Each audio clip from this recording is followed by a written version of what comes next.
Have you ever found yourself completely drained after a pointless argument? Have you ever been caught in the whirlwind of criticism and blame, only to ask yourself afterward, why didn't I react like that? Why didn't I let it steal my peace? If you've ever felt this way, then this video is for you. Welcome to Lotus of Dharma, a space where ancient Buddhist wisdom is brought to life to illuminate the path of modern living. If you find meaning here, take a deep breath. Hit subscribe, leave a comment to share your thoughts, and stay with us until the end. Because today, you may discover something that will help you protect your inner peace, not just for today, but for the rest of your life. Silence is not weakness, it is the strength of the awakened. There once was a man who asked the Buddha, "Master, what should I do when someone insults me?" The Buddha smiled gently and replied, "If someone offers you a gift, and you do not accept it, who does the gift belong to?" This, dear one, is the essence of mindful living. The world is full of people offering us gifts we never asked for, words meant to wound, judgments shaped by their own suffering, projections cast like shadows on the walls of our being. And yet, we rush to accept them. We clutch them to our hearts, as if their pain somehow confirms our existence. But the wise do not do this. To remain silent in the face of provocation is not to retreat. It is to see clearly. It is to recognize the game of ego and gently refuse to play. Silence, in its deepest form, is not the absence of speech. It is the presence of clarity. When one has truly understood the nature of the self, that it is not fixed, not solid, not defined by praise or blame, then insults lose their weight, and praise loses its grip. The reactive mind believes that every attack must be defended, that every criticism is a call to arms. But the awakened heart knows, not everything deserves a response. Not every storm is worth sailing into. In fact, silence can be the most disarming response. It reveals the truth without a single word. It shows the other that their poison has no place to settle. It is like a mountain unmoved by the passing winds. You see, when someone tries to provoke you, what they are truly seeking is control over your emotions, your peace, your presence. But when you do not react, you do not give them that control. You remain the master of your own inner weather. There is a beautiful teaching in Buddhism: he who conquers himself is greater than he who conquers 1,000 in battle. What is self-conquest, if not the mastery of our need to retaliate, to be seen as right, to defend what was never truly ours to begin with? In every moment of insult, there is a fork in the path. One road leads to reaction, the familiar terrain of argument, ego, and unrest. The other leads to stillness, and from that stillness arises wisdom. To remain silent is not to suppress your feelings. It is to observe them with such intimacy that they begin to soften. It is to say, "I see you, anger.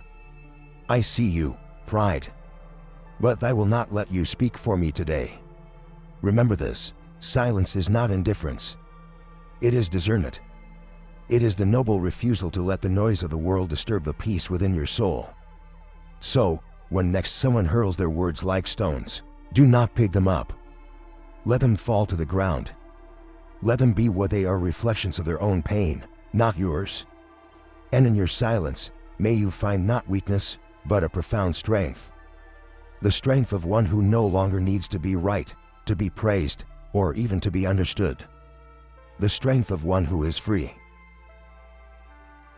I once witnessed a father being harshly criticized during a parent-teacher meeting. His son had been unruly, and the teachers, the staff, even some other parents cast their judgment upon him as though he were the cause of every misstep. The room was heavy with blame, with assumption, with eyes that did not see beyond the surface. But the father did not defend himself. He simply smiled, bowed his head slightly, and said nothing.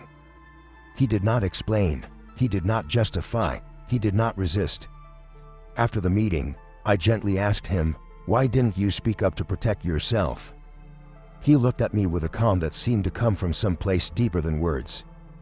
"If what they said is true," he said, "then I must listen and reflect. If it is false, then what need is there to react? I came here to learn, not to win." In that moment, I saw something I had never fully understood before. Sometimes, silence is not retreat, but mastery. It is not submission, but insight. We often believe we must defend our image, our role, our worth in the eyes of others. But those who walk the path of wisdom know what others think is their burden to carry, not ours. We are only responsible for our conduct, our heart, and our intentions. This Father, in his stillness, revealed a deeper strength than any words could have. He taught, not by speech, but by example. The world may misjudge you. It may shout at you. But your reaction is your freedom. When you respond with calm, you do not just protect your peace, you elevate the entire space around you. A wise teacher once said, "Your silence can be a mirror. Let others see their own reflection in it." And so it is, silence, when born of understanding, becomes the loudest teacher in the room. Why do we react without thinking? It is a question worth pausing for. Why is it that we so often react before we reflect? The answer lies not in a moment itself, but in the conditioning that shaped us long before the moment arrived. From childhood, we are taught that if someone attacks, we must defend. If someone challenges, we must prove. This training seeps into the subconscious. We begin to equate reaction with strength and silence with weakness. But in truth, it is often the opposite. The ego, our fragile and ever-hungry self-image, cannot tolerate uncertainty. It sees disagreement as danger, criticism as personal failure. So it reacts, not to seek understanding, but to preserve its illusion of control. Have you ever noticed how quickly your heart races when you feel insulted? How swiftly the words rise in your throat, eager to strike back? This is not wisdom, it is reflex. And reflex is not freedom. The mind, when left untrained, behaves like a wild horse bolting at every sudden sound, pulled in every direction. But the mind of one who observes slows down. It sees the insult arise and does not immediately right it. It sees the anger surge and chooses to breathe instead of speak. In Buddhism, we are reminded, a moment of patience in a moment of anger can save 100 days of sorrow. The reactive mind says, "I must respond now." The awakened mind asks, "Is it wise to respond at all?" There is power in the pause. A deep breath. A gentle turning inward. Before we let the emotion speak, we must first ask, who is speaking within me? Is it my fear? My pride? My old wounds?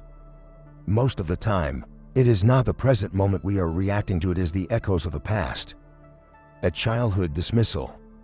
A long-forgotten shame. A need to be seen, to be right, to be validated. These arise as urges to react, but if we are not careful, we mistake them for truth. And so, the practice begins not with the outer world, but with our own hearts. To see clearly. To pause. To return to stillness. For it is in that stillness that real choice appears. As long as we are ruled by impulse, we remain caught in the wheel of suffering. But when we begin to observe before we engage, we take our first steps off the wheel, toward freedom. Most conflicts are not about truth, but about ego. Look deeply, dear one, and you will see, most arguments are not born from the desire to understand, but from the need to defend. They are rarely about truth, they are about the ego's longing to feel safe, superior, or seen. When someone disagrees with us, what we hear is not always their words. What we hear, often unconsciously, is, "You are wrong. You are less. You are threatened." And so we react not to the message, but to the wound it touches inside us. This is why two people can debate for hours and leave more distant than they began.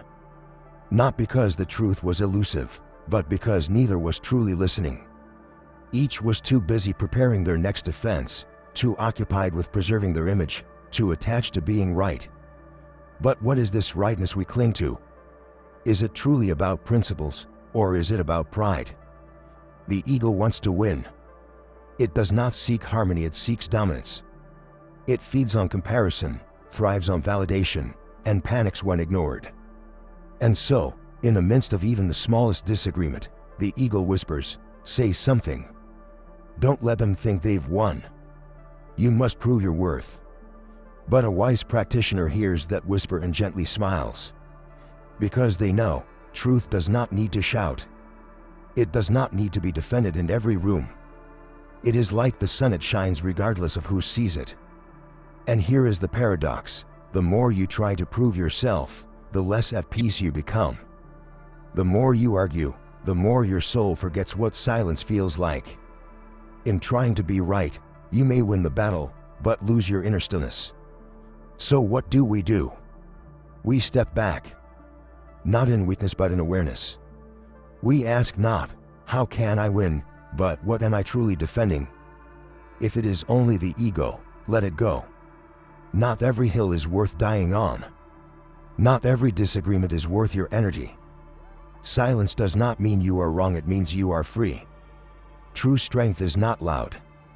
It is not in the force of your reply. It is in a peace that remains when no reply is needed. The Buddha once taught, he who is free from clinging to views, who does not seek quarrels, who is calm amidst a noisy crowd, I call a true sage. Let us walk that path. When to speak and when to stay silent, the wisdom of discernment. There are moments in life when silence is sacred. And there are moments when silence becomes a burden to the soul. To walk the path of wisdom is not to choose silence blindly, nor to speak without pause. It is to know, with clarity and compassion, when our voice is needed, and when our silence is the greater gift. This discernment is subtle. It cannot be found in the noise of reaction, nor in the grasp of pride. It is born from stillness, from a heart that is not pulled by praise, nor pushed by fear. In Buddhist teaching, there is a timeless reflection.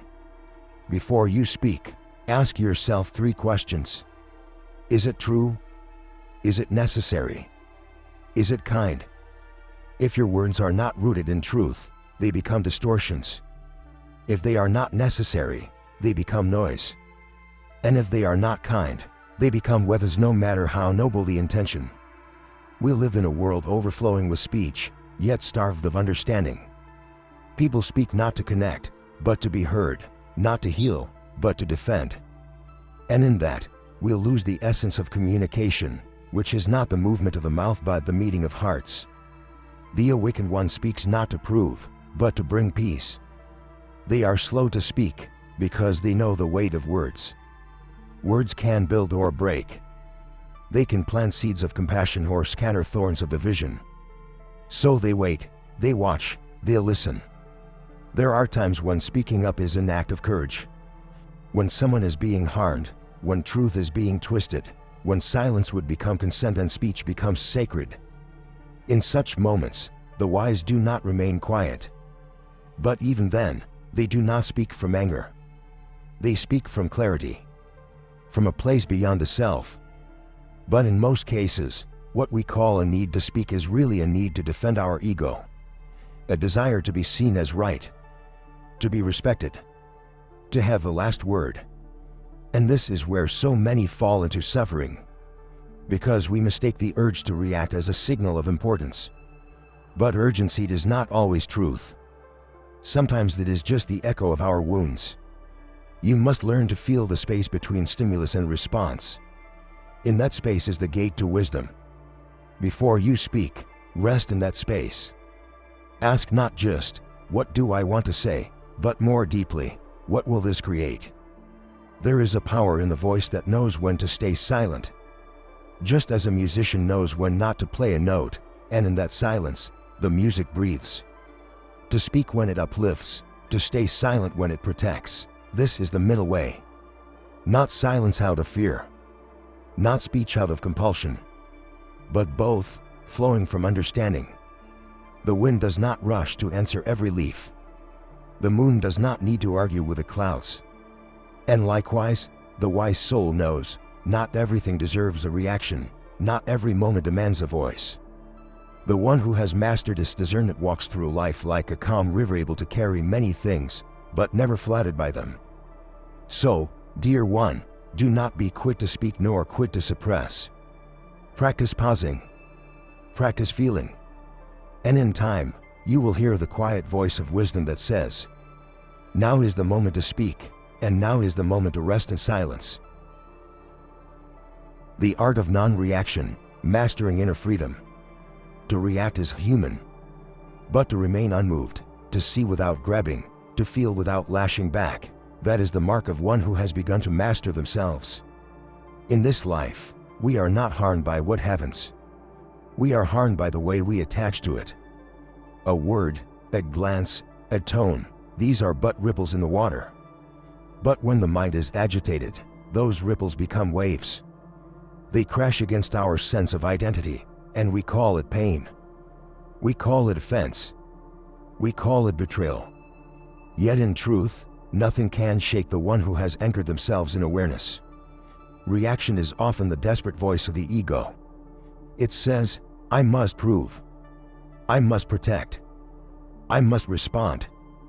But beneath that urgency is fear, the fear of being small, of being wrong, of being invisible. And so, we speak when silence would be wiser. We argue when peace would be stronger. We retaliate when all we really need is to breathe. The art of non-reaction is not coldness. It is not about closing the heart. It is the warm stillness of one who sees clearly and chooses peace over pride. Imagine for a moment, someone speaks ill of you. In the past, perhaps your first impulse would be to fight back, to defend, to explain. But what if, instead, you smiled gently and said nothing? Not out of weakness, but because you see, their words come not from truth, but from their own unrest. Why carry their suffering into your heart? There is a saying in Zen, "Let others have their drama, you do not need to audition." Non-reaction is not avoidance. It is awareness. It is knowing which words to receive and which to let pass. It is standing in the fire of provocation and discovering that you are not made of wood, you do not burn. When you choose not to react, you are not losing power. You are reclaiming it. You are telling the world, "I decide where my energy flows. I decide what enters my mind. I decide what deserves my voice." And slowly, something remarkable happens. The storms around you begin to lose their grip. Insults feel lighter. Conflicts pass faster. Even your own emotions, once wild and overwhelming, begin to settle like leaves falling onto still water. This is freedom, not in controlling the world, but in no longer being controlled by it. Non-reaction is a practice. It takes time. At first, you will still feel the urge, the heat in your chest, the tightening in your jaw. But stay with it. Breathe into it. Let the urge rise, and watch as it passes, like a cloud dissolving in the sky. That space, the space between impulse and action, is where awakening lives. So when the world pulls at you with its noise and its fire, do not always answer. Let your silence be the sanctuary you return to. Let your calm be the mirror that reflects truth without distortion. For in that stillness, you will find not only peace, but power. The kind of power that does not seek to conquer others, only the self. The kind of power that no one can take away.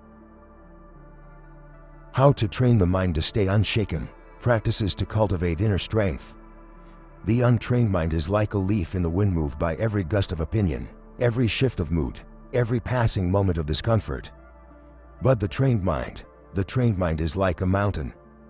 It may feel the breeze, it may sense the rain, but it remains unmoved. To train the mind is not to suppress thought.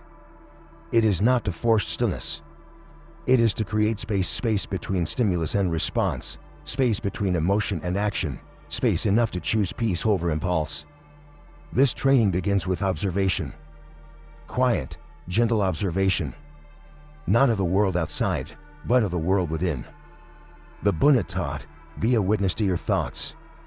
You are what observes, not what you observe. When anger rises, do not become it. When anxiety stirs, do not cling to it. Watch. Breathe it. Let it rise then fall like a wave that never truly touches the shore. Each time you choose to observe instead of react, you are strengthening the mind. You are widening that sacred gap where freedom lives.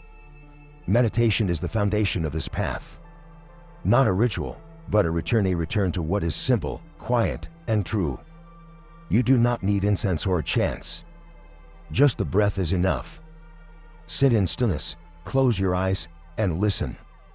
Not to the noise around you, but to the silence beneath it. 10 minutes a day. Even 5. That is where the rewiring begins. That is where the unshakable mind is born, not in the absence of thought, but in the soft detachment from it. Detachment does not mean you do not care. It means you care deeply, but you are no longer enslaved. You see things for what they are, not what your fear paints them to be. Another practice is intentional speech. Throughout the day, before you speak, pause. Ask, is this necessary? Will it bring peace or pain? In that small pause, wisdom is born. And over time, your words begin to reflect your clarity. They become gentle, precise, and rooted in love, not in reaction. You can also train your mind by choosing what you feed it. The conversations you keep. The content you consume. The voices you surround yourself with. If the air is filled with dust, how can the lungs breathe clearly? Likewise, if your mind is always absorbing conflict, comparison, distraction, how can it ever know stillness? Choose peace. Create peace. Protect peace. Lastly, remember this: do not fear setbacks. Even the most disciplined mind wavers. There will be days when you speak too quickly, feel too much, forget to pause. Do not punish yourself.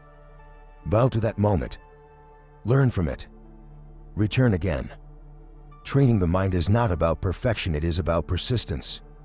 About showing up, again and again, until the quiet becomes familiar. Until the old patterns loosen their grip. Until the fire of reaction is replaced by the glow of awareness. And one day, without even trying, you will find yourself in the middle of noise, of challenge, of chaos, and your heart will remain still. Not because the world has changed, but because you have. Freedom is not found in control, but in mastery of attention. Many people believe that freedom means doing whatever they want, whenever they wish, without interference. But the Dharma teaches thus a quieter truth. Freedom is not about controlling the world around you, it is about mastering the world within. The world will not stop being noisy. People will still misunderstand you. There will still be conflict, disappointment, distraction. But true freedom is found when these things no longer pull you from yourself, when your attention is no longer a leaf in the wind, but a flame that burns steady in the open air. Where your attention goes, your life flows. If your attention is scattered toward who offended you, who didn't reply, who said what about you, then you will live like a puppet on invisible strings. Always reacting. Always chasing peace, but never resting in it. But when your attention is reclaimed, when it is placed on what truly matters, on what nourishes the soul, then you begin to taste the stillness that no outer condition can steal. The Buddha never promised a life without hardship. What he offered was something greater, a way to suffer less, by shifting the seat of awareness from the storm to the sky. You cannot control the winds, but you can learn not to chase every cloud. Mastery of attention is choosing where your energy flows. It is the daily act of returning again and again to what brings clarity, compassion, and calm. It is seeing the angry comment and choosing not to respond. It is hearing the provocation and smiling with understanding. It is recognizing that you do not owe your peace to anyone else's approval. This does not mean you become passive. It means you become selective. You speak when your words bring light. You engage when your presence brings harmony. And when neither is possible, you rest in silence, not out of fear, but from fullness. Imagine waking up each morning and knowing that nothing anyone says today can disturb your inner balance. Not because you have hardened your heart, but because you have learned to keep it open only to what nourishes truth. This is the great paradox of the path. The more you let go, the more you are in control. Not of others, not of circumstances, but of your inner world. And once that is in order, everything outside begins to feel lighter. So when someone throws words like arrows, you no longer need a shield. You do not need armor. You simply no longer stand in the place where those arrows can pierce. You have moved inward. You have moved higher. You have moved home to yourself. And that, dear one, is the kind of freedom the world cannot give, and therefore, can never take away. Dear friend, this life is not short of noise, but those with a steady heart know how to choose what is worth listening to. You don't have to respond to everything that is said. Not every conflict needs to be won. Sometimes, the greatest victory is simply to keep your peace in the midst of chaos. If this message touched your heart, leave a comment below with a simple reminder for yourself, something like, "My silence is my strength." And if you know someone who often finds themselves caught in arguments or drained by emotional conflict, share this video with them. Because just one small shift in how we respond can transform the entire course of our lives. If you've found peace in these words, please consider subscribing to this channel. Here, each week, we journey deeper into the wisdom of mindfulness, detachment, and inner freedom. Your presence here helps us grow a community rooted in stillness, compassion, and truth. See you in the next video. And always remember, guard your peace, because nothing is more precious than that.